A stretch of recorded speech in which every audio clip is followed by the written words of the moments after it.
G'day everyone and welcome back to the channel. In this video we are going to be talking about when to sell your Lego. Let's talk about it. So the first thing I did just want to touch on is the fact that everybody is different and everyone has different goals. So what I say in this video may not apply to you. You may want to go about it a different way. That's completely fine. We're all different, but I just want to give you my point of view for how I like to do this. So the first thing I just want to talk about is how long do I usually hold on to my Lego sets for. This can differ, but overall my target and my average is I like to hold on to a set for around 12 to 18 months because I want to be flipping that set for profit and then reinvesting that straight away and compounding. So if I was to buy a set for 50, in 12 months I sell it for 100, I'll put that 100 back in. I could buy two sets for 50 and do it again. At the end of the year, 200, put it back in, 4 sets of 50 and keep compounding just like that. But obviously you can't do that all the time. So what I do like to do is buy sets as close to retirement as possible. So we'll take the Attack on Burrow for example. This set is scheduled to retire at the end of the year. So I will want to try and pick up as many, probably closer to like September, October time. That way I've got them and they're not sitting on the shelf for months and months or years and years before they retire and start to appreciate in value. So that's the first thing I do is trying to buy towards the end of retirement. That way I don't have to hold on to them for as long before they go up in value. And then I'll always try and aim hopefully to hold them for about 12 to 18 months. I want to try and get them around that 80% to 100% return on investment before I do sell. Obviously, if it's not performing that well, that's when I'll make a decision if I want to sell them earlier or just hold on to them. That usually comes to the bigger sets. Usually the bigger sets do take a little bit longer to grow over time, but they usually are easier to sell and you only have one of them to sell compared to multiples of the small sets. So my overall hold time is I like to hold on to about 12 to 18 months and aim for that 80% to 100% return on investment. The next thing you actually need to ask yourself is what is your target time to hold? Now some people are obviously going to be different. Some are going to be longer, some are going to be shorter, and this ultimately can come down to the amount of storage you do have.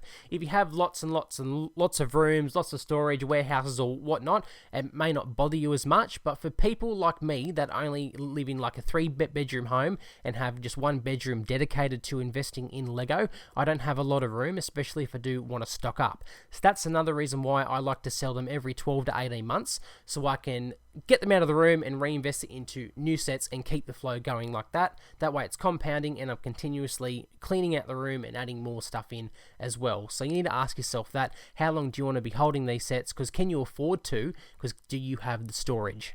The next thing you want to ask yourself is what is your target ROI? So do you want to be at least doubling your money on an investment? Do you want to be at least tripling your money, or are you happy to get 50% return on your investment back? You need to decide what your target is and be happy with that, because sometimes if you do want to be aiming for that double, you may have to be holding onto a set for kind of around that 18 to 2 year mark, or if you're happy to get a little bit less, you may be able to hold onto it for 12 months.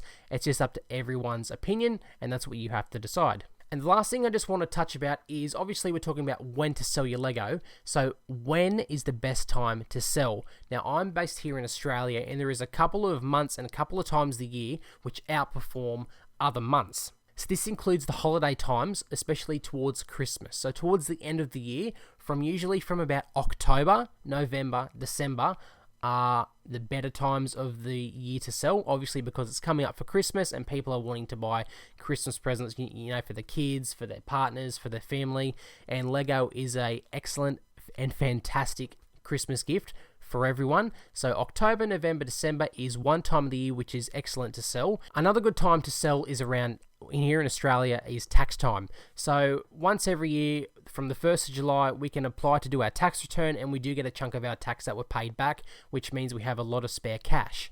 So listing your sets kind of around the July, August mark and to the late of June. So late of June, July, August is a good time to sell your sets as well because a lot of people will be buying. So those times again were towards the end of the year being October, November, December, and the middle of the year, the end of June, July and August. They are my main times to sell Lego. That's not to say you can't sell Lego at any time during the year. Of course you can. I made a video about it about a month ago or so.